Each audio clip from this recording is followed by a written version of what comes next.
Welcome, dear listener. Tonight, you'll step into the shadows of Blackwood Hill, where secrets, curses, and bloodlines intertwine. Prepare yourself for a journey filled with dread, mystery, and chilling revelations. If you enjoy dark tales like this, don't forget to like this video, share it with friends, and subscribe for more stories that will keep you awake long after midnight. Part 1. The Letter and the House. The rain had already begun by the time Daniel Locke reached the edge of Blackwood Hill. The road that wound upward toward the old estate was slick and glistening, its cracked asphalt shimmering under the scattered glow of the street lamps. Daniel tightened his grip on the leather satchel slung over his shoulder, the envelope inside pressing against his ribs with every step he took. The letter had arrived 3 nights ago, delivered without a stamp, without a sender's name. Only his own name was written across the front, in an ink that looked faded yet unsettlingly deliberate. Daniel Locke. Nothing more. He had almost thrown it away, thinking it some prank or advertisement. But when he opened it, the words inside were enough to pull him here, to this place that locals spoke of in hushed tones. To Daniel Locke. You do not know me, but I know you. The truth of your family lies waiting at Blackwood Hill.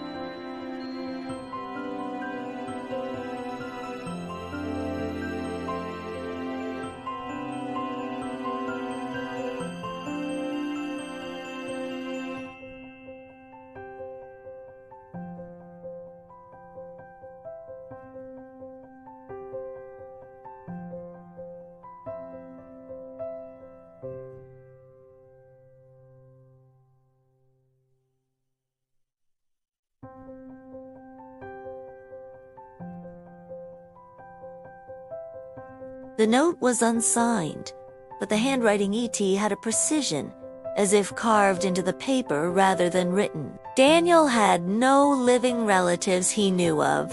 Both parents had died when he was a child, and he had grown up in foster homes, drifting from one household to another.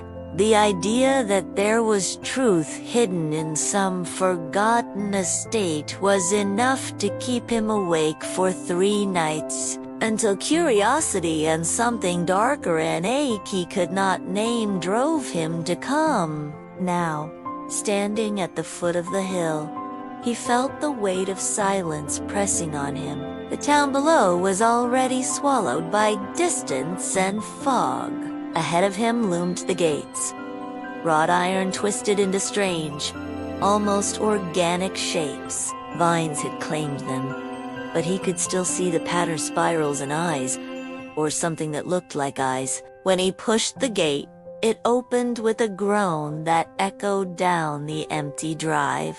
The house revealed itself gradually, each step bringing more of its shadowed bulk into view. The mansion seemed half swallowed by the forest, ivy clinging to its stone walls, windows reflecting only the grayness of the storm. Its roof angled sharply, like a crouching beast watching him approach. Daniel's heart pounded harder the closer he came. He told himself it was only nerves, the product of stories he had heard as a child about Blackwood Hill being cursed, about strange lights in the windows at night. But the letter in his satchel burned against him, promising answers. He climbed the cracked steps and raised his hand to knock on the massive oak door. Before his knuckles touched the wood, it opened with a sigh, as though the house had been waiting for him. inside. The air smelled of dust and rain-soaked stone. Shadows stretched along the floor, and candlelight flickered somewhere deeper in the hall. "Hello!" Daniel's voice sounded small, swallowed by the space. No answer.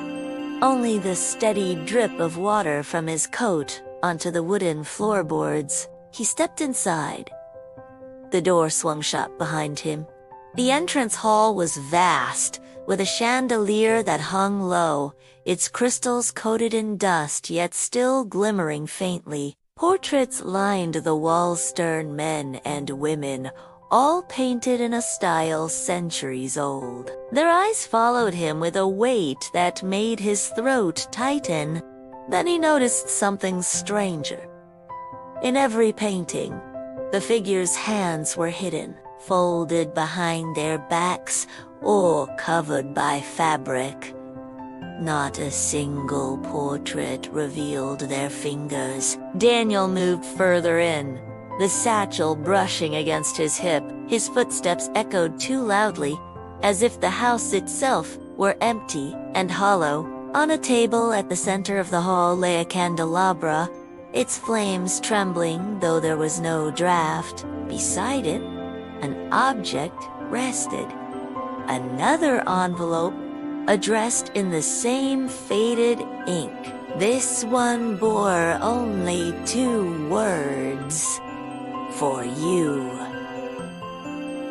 His pulse quickened. He reached out, fingers brushing the brittle paper. When he opened it, the message inside was shorter, yet infinitely more disturbing. "Welcome home, Daniel." The sound came suddenly from somewhere above him. A creak, as though a footstep pressed down on an old wooden board. He froze. "Is someone here?" he called, his voice breaking slightly. Silence answered him. The candle flames trembled harder, throwing monstrous shadows across the walls. For a moment, Daniel considered leaving, retreating back into the storm and forgetting the letter entirely. But another sound, this time closer, made him turn. The chandelier's crystals were trembling, ringing faintly like glass caught in a cold wind. Yet the air in the hall was still. And then, from the far end of the corridor, a figure appeared. A woman, dressed in black, her gown old-fashioned, its fabric trailing along the floor.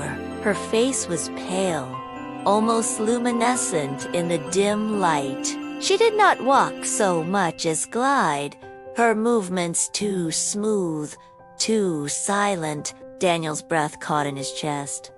The woman stopped halfway down the hall and tilted her head, her eyes, dark and bottomless, fixed on him. "Daniel Locke?" she said, her voice a whisper that carried through the entire room. Part 2.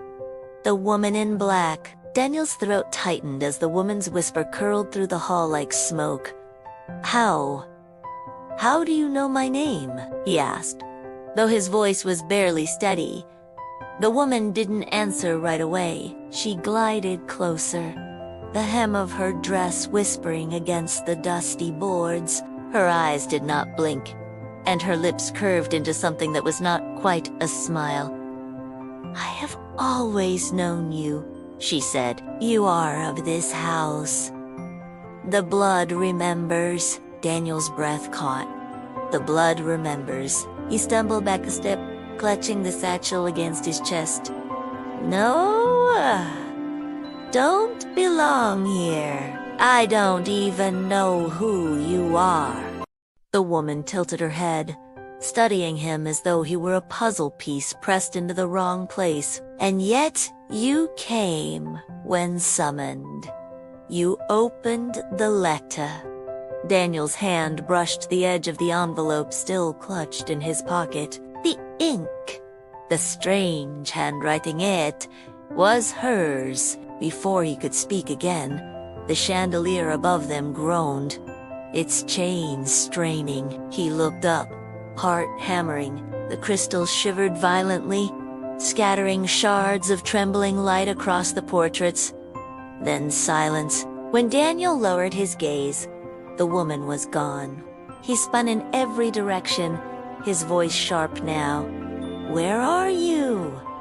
Only his echo answered. The hall stretched empty before him, shadows untouched.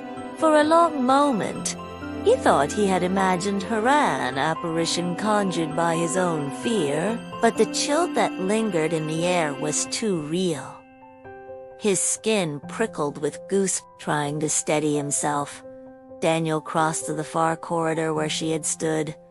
The candlelight seemed weaker here, shadows thicker. His footsteps echoed unevenly, like something walked just behind him. He passed another series of portraits. Again, every figure had their hands concealed. Some of them even seemed to be turning slightly, as though their heads had shifted since he first saw them.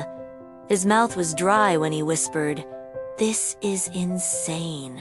At the corridor's end, he found a staircase that curved upward, its banister carved into spirals of vines and thorns. Dust coated each step, yet faint impressions of footprints broke the surface. Bare feet, small, delicate, they led upward into darkness. He should have left then. Every nerve in his body screamed at him to flee, to abandon the house and whatever secrets it hid. But the words from the first letter burned through his mind. "The truth of your family lies waiting." He had come this far. He needed to know. With a deep breath, Daniel began to climb. Halfway up, he heard it again. The faintest sound of a woman humming. A lullaby, low and almost tender. The melody wrapped around him, familiar in a way he could not place. "Hello," he called, voice trembling. The humming stopped. Then, from above, came a whisper. Daniel, his blood turned cold. He hurried the rest of the way, heart slamming against his ribs. At the top, a corridor stretched into gloom, lined with closed doors. Every handle gleamed faintly in the candlelight, as though polished by unseen hands. The footprints led to the third door on the left. Daniel stood before it, pulse roaring in his ears. He raised a hand, hesitated, then pushed it open. The room beyond was a bedroom, though it looked untouched for decades. A canopy bed draped in mufeton. Fabric dominated the center, its posts carved with the same spirals of vines. Cobwebs clung to the corners, and dust lay thick across the furniture. But on the bed, impossibly clean against the decay, lay another envelope. Daniel's hands shook as he reached for it. When he opened it, the words inside made his stomach twist. "Do not trust her. She is not what she seems." His eyes darted across the room. "Who wrote this?" he demanded, but his voice came out as a broken whisper. The window rattled suddenly. Though the storm outside had quieted, Daniel spun toward it, and in the reflection of the glass, he saw her, again the woman in black, standing just behind him. He turned. Nothing. The room was empty. Daniel staggered back, knocking into the bedpost. The note crumpled in his fist. He didn't know who to trust, if anyone. The house seemed alive, its walls breathing, watching. Then, faintly, from the hall came the sound of a door creaking open. He crept to the threshold, peering out. Down the corridor, one of the other doors stood ajar now, swinging gently, though no wind stirred. His legs moved before his mind decided. Step by step, he approached the open door. Inside was a study, walls lined with shelves of decaying books. The air smelled of old parchment and mildew. A desk sat near the window, papers scattered across it. When Daniel approached, he realized the pages weren't blank. They were letters, dozens of them, maybe hundreds, all addressed to him. Every envelope bore his name, Daniel Locke. Some were yellowed with age, their ink fading. Others looked newly written, and all were unopened. Daniel's hands trembled as he picked one up. The seal cracked with brittle resistance. Inside, the words were scrawled in the same sharp hand. "You must remember, the house is wicked. Do not let her bind you." His vision blurred. He tore open another, then another. Each message screamed the same warnings in different words. Do not trust her. The house is not safe. Leave before it claims you. Then one letter, tucked beneath the others, chilled him most of all. If you are reading this, I am already dead. And if I am dead, then she has won. The sound of footsteps echoed in the corridor outside the study. Slow, deliberate, drawing closer. Daniel froze, clutching the letter to his chest. "Daniel," the woman's whisper floated through the door. "You should not be here." Part 3. The Binding. Daniel's breath came shallow, his back pressed against the desk as the woman's voice slid through the study door. "You should not be here," she repeated, almost sing-song, as though chiding a child. His fingers clenched tighter around the crumpled letter. "What do you want from me?" he forced out. A pause. Then, soft as velvet, "Only for you to remember." The door creaked wider, though no hand touched it. Candlelight pooled into the room, stretching the shadows long and jagged. Daniel caught the faint scent of something sweet lavender, or perhaps something rotting masked by perfume. The woman appeared in the threshold. Her gown rippled though the air was still, her eyes fixed on the letters scattered across the desk. "You've found them," she said. Her lips curved, but the expression carried no warmth. "They were meant for you. All of them." Daniel's voice shook. "Who wrote these?" She glided closer, her face ghostly pale against the dark folds of her dress. "Yourself?" The word struck him like a blow. "That's impossible." "Is it?" she whispered. "You have walked these halls before. You left words for the man you would become. The house keeps them, just as it keeps you." Daniel staggered back, knocking into a shelf. Dust rained down around him. No, I've never been here before." But even as he spoke, flickers of something twisted through his mind. A flash of the same corridor, lit not by candles but by lanterns centuries old. His own hands smaller, dirt-stained, scratching words onto parchment. The scent of ink, the sting of fear.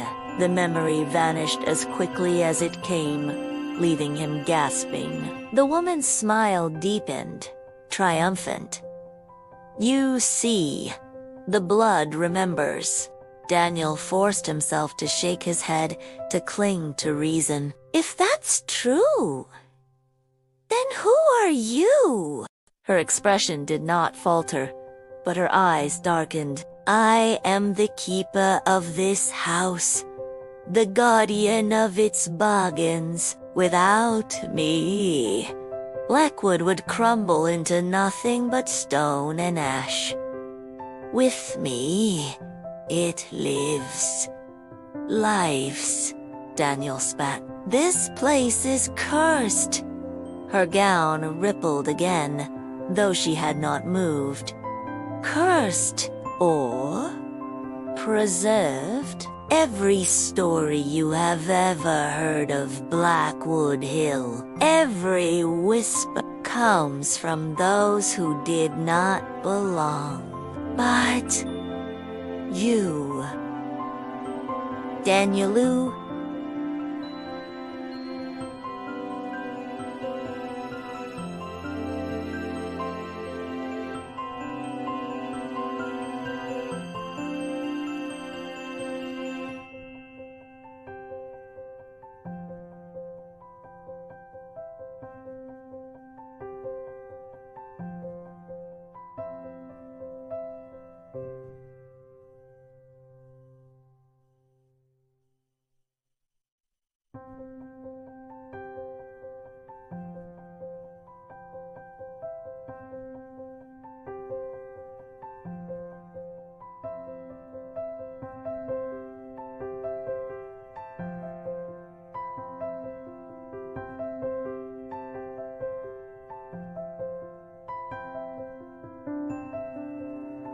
The words sank into him like a hook.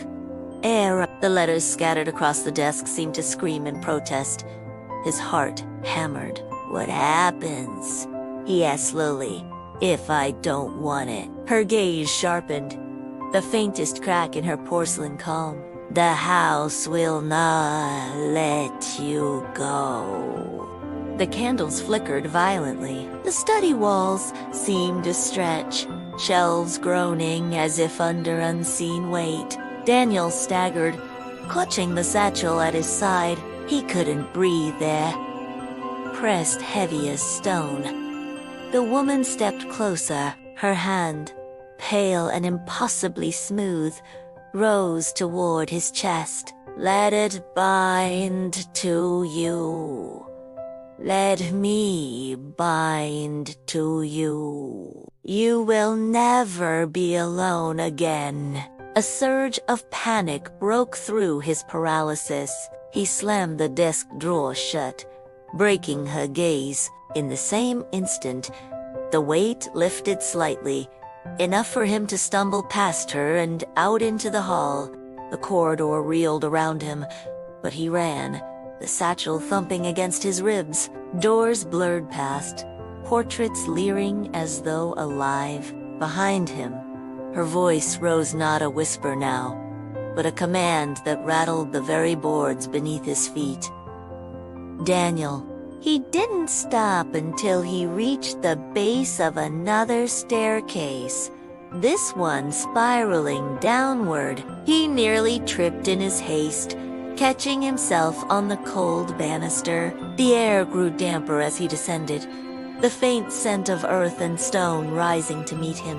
At the bottom lay a cellar door, half rotted, chained across the front. Yet the chain hung loose. Daniel hesitated only a moment before pushing it open. The air inside was heavy with mildew. His footsteps echoed on stone as he descended further. The chamber widened into a vault-like cellar, its walls lined with shelves of jars, books, and objects he could not name. But what caught his eye was the circle in the floor, drawn in thick black strokes, symbols interlocked, spiraling inward. Candles ringed its edges, their flames alive though no one tended them. At the circle's center lay another letter. Daniel's hands shook as he picked it up. The binding begins with your blood. Do not give it freely. Resist or be lost. His pulse thundered. He dropped the note, stumbling back, and then he saw them handprints pressed into the dusty floor around the circle. Dozens, maybe hundreds, as though people had clawed at the stone in desperation. The cellar seemed to breathe. The candle flames flared. Behind him, the woman's whisper coiled down the stairs. You cannot run from me, Daniel. You are already mine. pot for the circle. Daniel's chest tightened as the whisper crawled through the cellar. He backed away from the circle, his shoes scraping against the stone floor. The candle flames rose higher, casting grotesque shadows along the damp walls. "I'm not yours," he shouted, though his voice cracked. "I never was." A laugh, soft but sharp, echoed down the stairs. The woman's silhouette appeared in the glow-tall, unearthly, her gown brushing each step without sound. She reached the bottom, eyes fixed on him with a hunger he could feel more than see. "Not yet," she said. "But the house has claimed you. Its memory is your memory. Its hunger is your hunger. You cannot fight what you are." Daniel shook his head violently.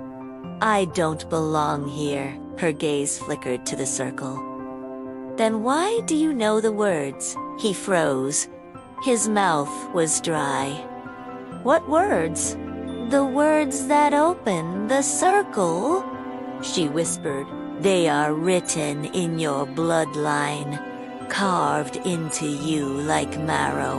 Daniel's pulse hammered, and then, unbidden, syllables rose to his tongue, syllables he had never heard before. Harsh and jagged, yet rolling in his throat as though rehearsed 1,000 times. "No!"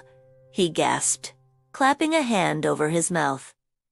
The woman's smile widened. "Yes, the house remembers, and so do you."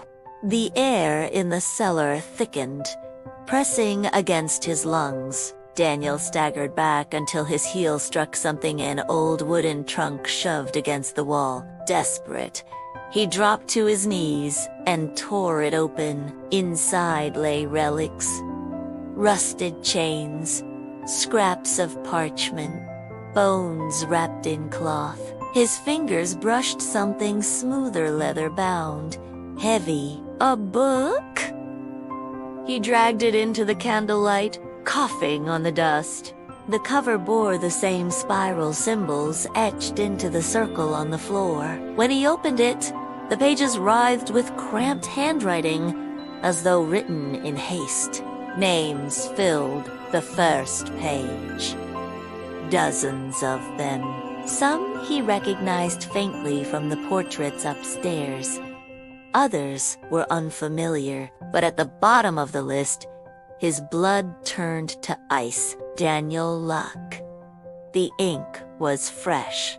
He stumbled back, the book dropping from his hands. "No, that's impossible." The woman stepped closer, her shadow stretching long across the floor. "It has already begun. The house has chosen. The name writes itself when the heir arrives." Daniel's vision blurred. He gripped the trunk to steady himself, fighting the dizziness clawing at his mind. "Why me?" he rasped. "Why not anyone else?" Her gaze sharpened, voice like silk over steel. "Because you are."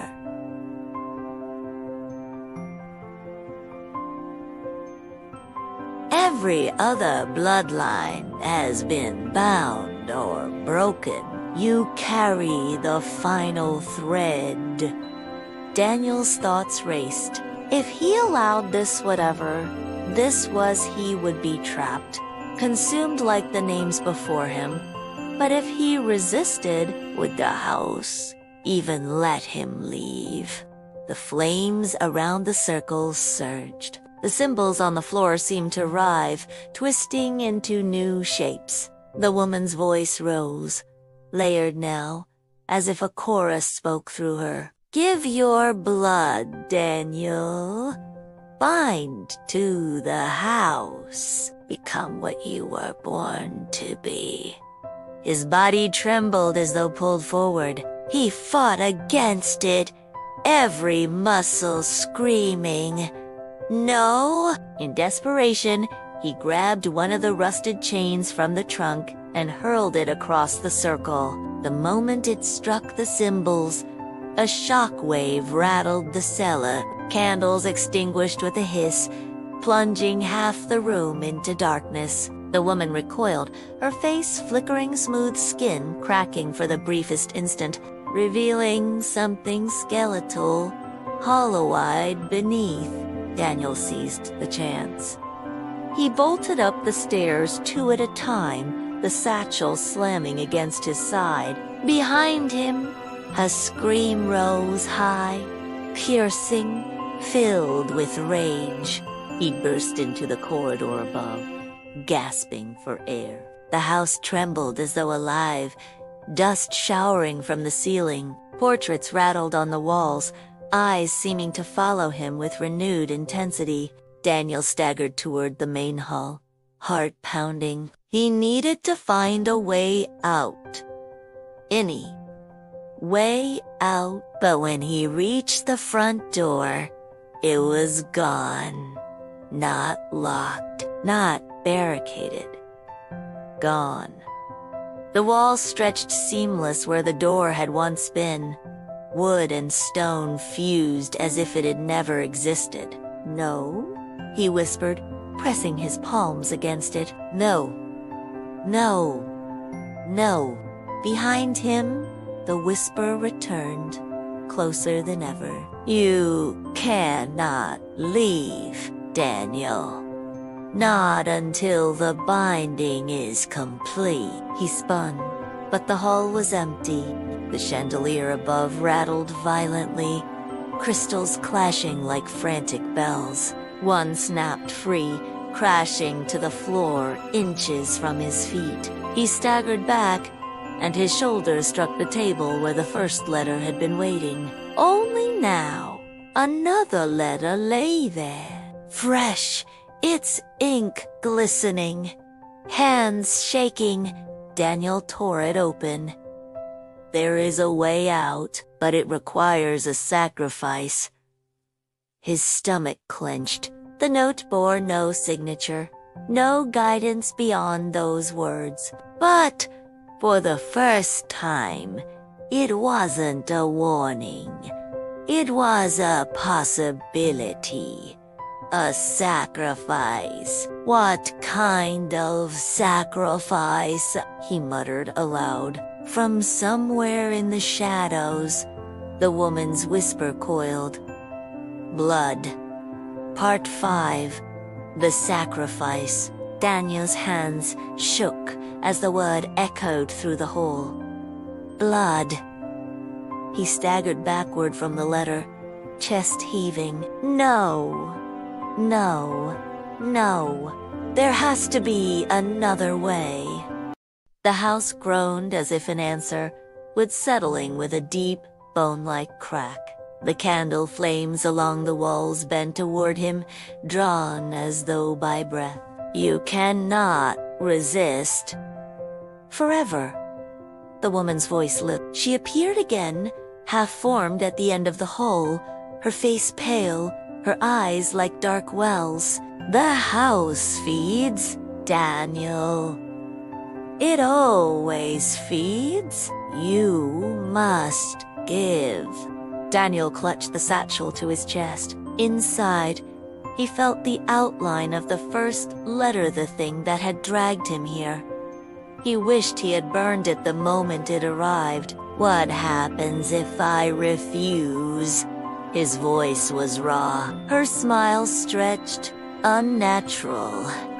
Then the house will take, piece by piece, until nothing remains of you but whispers in the walls. Daniel's thoughts churned. He needed time, anything to think. He bolted down a side corridor, footsteps echoing sharply. The walls seemed to narrow around him, the house shifting to hurt him deeper. He pushed through a door at random and found himself in what had once been a dining hall. A massive table stretched down the center, its surface cluttered with plates coated in dust. Cobwebs draped from the chandeliers, yet the chairs were neatly arranged, as though waiting for guests. At the head of the table sat another envelope. Daniel's stomach dropped. He forced himself closer, snatching it up. The sacrifice need not be yours. The house accepts another.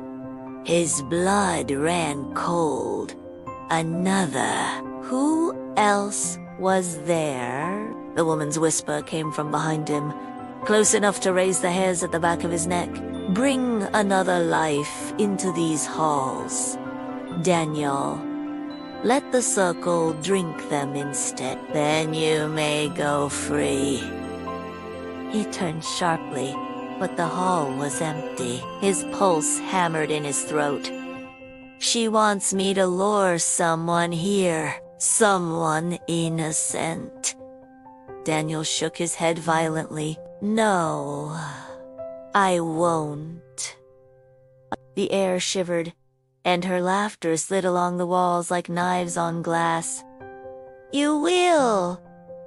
Everyone does. In the end, the portraits along the dining hall seemed to watch him. Their painted eyes gleamed with a sick hunger, and now he noticed the faintest stains on the floorboards between the chairs. Dark, old, soaked into the wood. This was not just a dining room. It was a place of ritual. Daniel stumbled back into the corridor, heart pounding. He needed air. He needed to think. But every door he tried led only 2 more rooms filled with dust, more notes waiting for him, each one pressing the same truth. Blood, binding, sacrifice. He ended up in a smaller chamber, what looked like a nursery, faded wallpaper peeled from the walls, painted with smiling moons and stars that had dulled to gray. A crib stood in the corner, draped in cobwebs. On the rocking chair beside it sat a stuffed toy rabbit, its button eyes cracked, and in its lap, impossibly clean, rested yet another envelope. Daniel's hands trembled as he opened it. Do not believe her. There is another path. Seek the room beneath the stair. His breath caught. Another path. The letters had always warned him, begged him not to trust the woman. Could this finally be a way out? He shoved the note into his satchel and bolted from the nursery. The house groaned in protest, its floorboards vibrating underfoot. At the grand staircase, he dropped to his knees, feeling along the underside. Dust coated his palms, but then his fingers found a seam in the paneling, a narrow door flush with the wood. With a desperate shove, it creaked open. Darkness yawned within, a narrow stairwell spiraling down. The air that drifted up was different, colder, yet cleaner, as though untouched by the rot above. Daniel descended, the satchel thumping against him. The door shut softly behind him, sealing him in darkness. At the bottom, the stairwell opened into a stone chamber unlike the rest of the house. Here, the walls were bare, smooth. No dust, no cobwebs. A single lantern burned at the far end, its light steady, and beneath it, a figure sat slumped against the wall. Daniel's chest tightened. It was a man, thin, pale. His clothes tattered, chains bit into his wrists, binding him to iron rings in the floor. At the sound of Daniel's steps, the man's head lifted weakly. His eyes were sunken but alive. You came, he rasped. Daniel froze. Who are you? The man coughed. A dry, painful sound. My name was Elias Locke. I was the last heir before you. The world tilted. That's impossible. The man's cracked lips curved into a grim smile. Is it? Look at me. This house does not let its heirs go, Daniel. It keeps us until another takes our place. Daniel's mind reeled. The woman, she said, I had to bind myself or sacrifice someone else. Ilias's eyes burned with a desperate fire. Lies. She feeds on the bindings. She wants your blood or another's. But there is a third way. Daniel dropped to his knees beside him. Tell me. Ilias's voice dropped to a rasp. Break the heart of the house. Destroy the circle. The black spiral carved in stone. If it shatters, the house dies, and she with it. Daniel's pulse raced. How? That circlet feels alive. Elias coughed again, blood flecking his lips. Blood opened it. Blood can end it, but not freely given. It must be taken in defiance, a wound against her will. Before Daniel could answer, the chamber trembled. The lantern flickered. Ilias's eyes widened with terror. She knows I've told you. Go, Daniel. Go now. The stairwell behind him groaned. From above, her voice slithered down, sharp and furious. Daniel. Elias gripped his wrist with surprising strength. His nails dug into Daniel's skin. Remember defiance.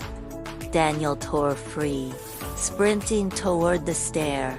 The air boiled with her rage, her whisper swelling into a scream that shook the stones. He climbed, lungs burning, the satchel thudding with every step.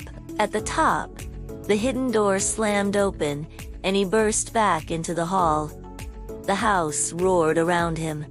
Candles guttered out, portraits cracked, faces splitting, and from the darkness at the end of the corridor, she emerged fully, now her shape warping, her gown dissolving into tendrils of black mist, her eyes burning with endless hunger. You cannot break me, Daniel, she hissed. You are mine. Daniel gritted his teeth, blood pounding in his ears. Not if I end you first. Part 6. Defiance. The corridor shuddered as the woman advanced, her body no longer fully human. Her gown billowed like smoke, tendrils unfurling from its folds and slithering across the floor toward Daniel. Her voice cracked into layers, one moment a whisper, the next a chorus of screams. Daniel, you cannot end me, she hissed. I am the house. I am every soul that ever fed it. I am you. Daniel's back pressed against the wall, but his mind burned with Ilias's words. Defiance. Blood not freely given. Destroy the circle. He forced himself forward, gripping the satchel strap until his knuckles whitened. If you want me, he said, voice hoarse, you'll have to take me by force. Her eyes glowed, pits of endless hunger. Gladly. The tendrils lashed out, wrapping around his wrists and chest. Daniel cried out, his body lifted from the floor, as though by unseen hands. The satchel slipped from his shoulder, spilling its contents letters scattering like dying birds across the hall. The tendrils tightened, cold as iron. Pain seared through his skin. He felt her pulling at him, not just his body, but his self, his memories, his very will. "Give in," she whispered inside his skull. "Let go, and you will never suffer again." Daniel gritted his teeth, forcing a snarl. "No!" He twisted violently, biting down on his own wrist until his teeth broke skin. Blood welled, hot and coppery, dripping to the floor. The tendrils recoiled slightly, as if burned. The house groaned. The floorboards beneath him split with a sharp crack. Daniel fell, crashing to the ground. His blood spattered across the letters, soaking the paper. The ink writhed, words shifting, letters twisting into new forms. He crawled toward them, clutching one with trembling hands. The words rearranged into a single phrase. "The heart is beneath. Strike it with defiance." His pulse thundered. The circle. He had to get back to the cellar. The woman screeched, the sound warping glass in the chandeliers. "You cannot." Daniel grabbed the satchel, shoving letters back inside, and bolted down the hole. The house raged around him, doors slamming, portraits collapsing in showers of canvas and frame. Tendrils whipped at his heels, but he ran, lungs burning. At the staircase to the cellar, the air was suffocating, thick with her fury. Still, he forced himself down, each step echoing like a drumbeat. The cellar glowed with an unnatural light. The circle was alive now, its symbols pulsing as though carved into flesh rather than stone. The candles flared high, their flames green and sickly. Daniel staggered inside, his blood still dripping from the wound in his wrist. The moment the drops struck the edge of the circle, the symbols hissed, recoiling like wounded snakes. The woman appeared behind him, taller now, her form filling the stairwell, her face split, fracturing into dozens of faces, men, women, children, all screaming in unison. "You will not destroy what you are." Daniel turned to face her, clutching one of the rusted chains from the trunk. "Watch me." He dragged the chain across his wrist wound, coating it in blood. The metal seemed to awaken, vibrating in his grip. With a roar, he hurled it into the heart of the circle. The impact cracked the stone. Light burst outward, searing and blinding. The cellar trembled violently. Dust raining from the ceiling. The handprints around the circle glowed, hundreds of them lighting up like embers. The woman screamed a sound not of rage, but of fear. Her tendrils lashed at the circle, trying to mend it, but the symbols were unraveling, lines splitting apart. Daniel staggered forward, pressing his bleeding hand directly onto the broken spiral. "I defy you," he shouted, voice raw. The circle convulsed. The flames extinguished all at once. For a moment, silence reigned. Daniel's chest heaved, ears ringing. Then the house itself screamed. The walls split, stone cracking open like brittle bone. Portraits upstairs shattered. Windows exploded outward. The air boiled with dust and ash as the entire mansion seemed to convulse in agony.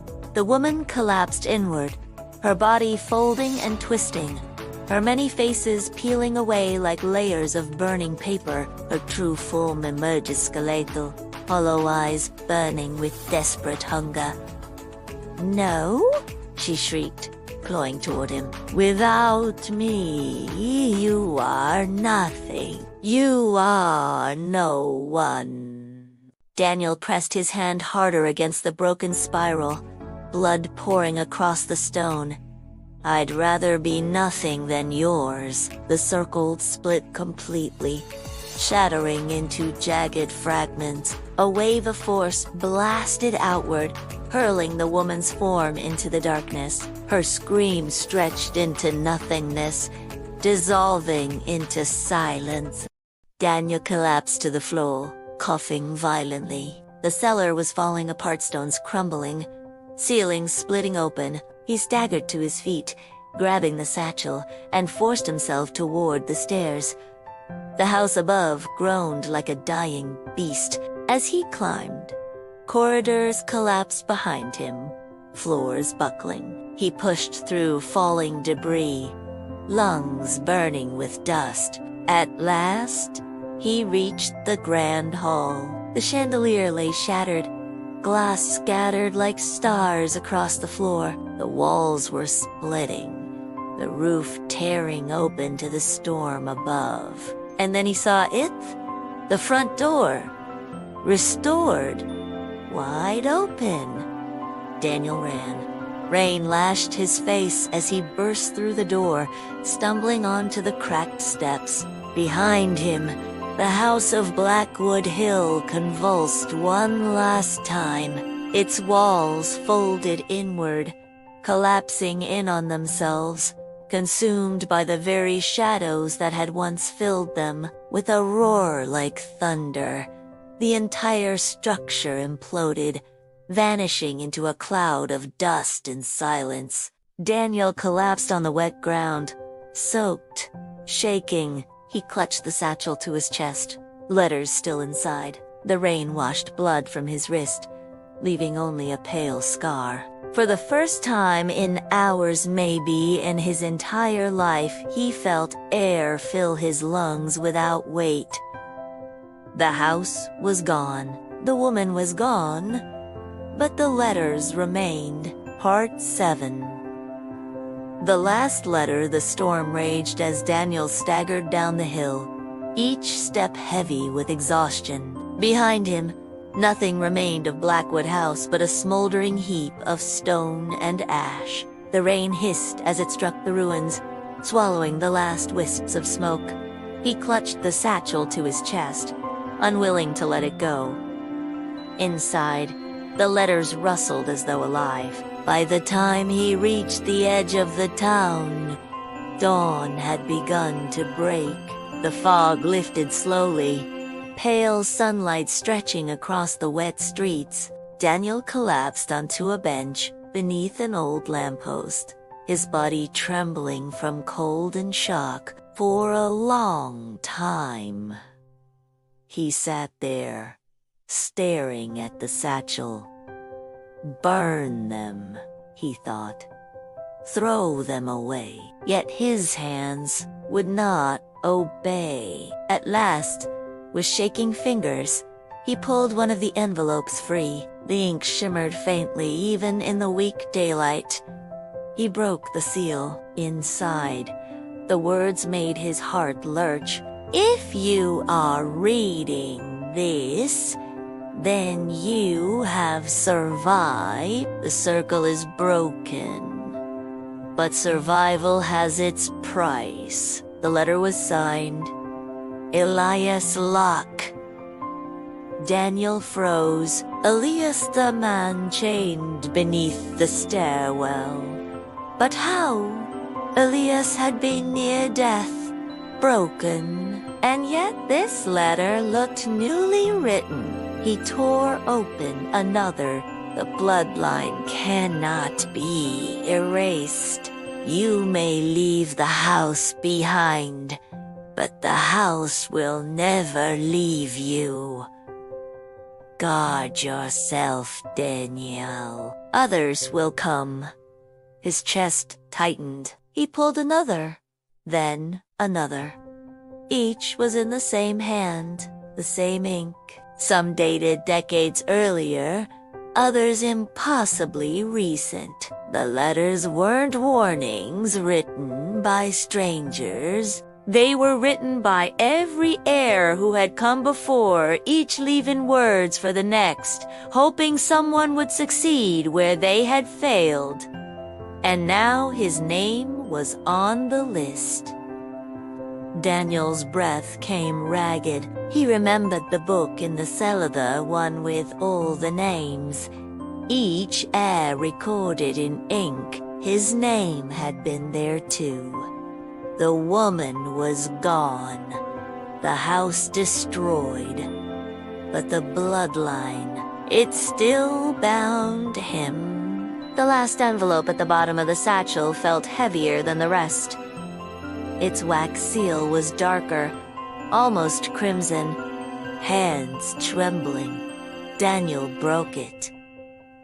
Daniel Locke. The house is gone, but its shadow is not. You are the last to carry this burden. Do not pass it on. Do not let the bloodline continue. End it with you, or the circle will be drawn again. Elias. The words sank into him like lead. End it with you. Daniel sat there in the pale morning light, the town waking slowly around him. Life moving on as though the horrors of the night had never existed. But inside him, the weight of centuries pressed down. The house was destroyed. Yes, the woman banished, but the letters, the blood, the memory, it all lived in him now. He had survived, but he would never be free. Part 8. The end of the bloodline. Daniel didn't move for hours. The satchel sat on his lap, heavy with its burden of letters, heavier still with the weight of what they meant. Passers-by glanced at him once or twice, but no one stopped. To them, he was just a weary traveler, soaked in rain. His mind churned with Elias's final warning. Do not let the bloodline continue. The meaning was clear. If the curse lived in the blood, then as long as he lived, so did the shadow of the house. Daniel rose at last, every step leaden, and walked until he reached the outskirts of town. There, an old stone bridge crossed a river swollen with rain. The water rushed black beneath it, carrying branches and debris downstream. He set the satchel on the edge of the bridge and opened it. One by one, he pulled the letters free. They whispered as he touched them, the ink shifting faintly, like words straining to be read. No more, Daniel said, his voice steady now. No one else will carry this. He let the first letter fall. The current seized it instantly, dragging it into the dark water. He dropped another, then another, until the satchel was empty. The letters vanished downstream, swallowed forever. For the first time since entering Blackwood Hill, Daniel felt a silence that was not oppressive, but freeing. The air was sharp and clean in his lungs. He looked at his wrist. The scar where his blood had broken, the circle was already fading, a pale line against his skin. A reminder, but no more than that. Daniel straightened, watching the sun rise fully over the hills. Gold light spilled across the river, washing the last shadows from the world. The house was gone. The woman was gone. And with him, the cursed bloodline would end. Whatever came after loneliness, obscurity, or peace, it would be his, and his alone. Daniel Locke turned from the bridge and walked toward the waking town, never once looking back. And so ends the cursed tale of Daniel Locke and the house on Blackwood Hill. The circle is broken. The shadows have fallen silent. But some doors, once opened, can never truly be closed. If this story kept you on edge, make sure to like, share, and subscribe. Your support keeps these dark stories alive. Until the next night, sleep well, if you can.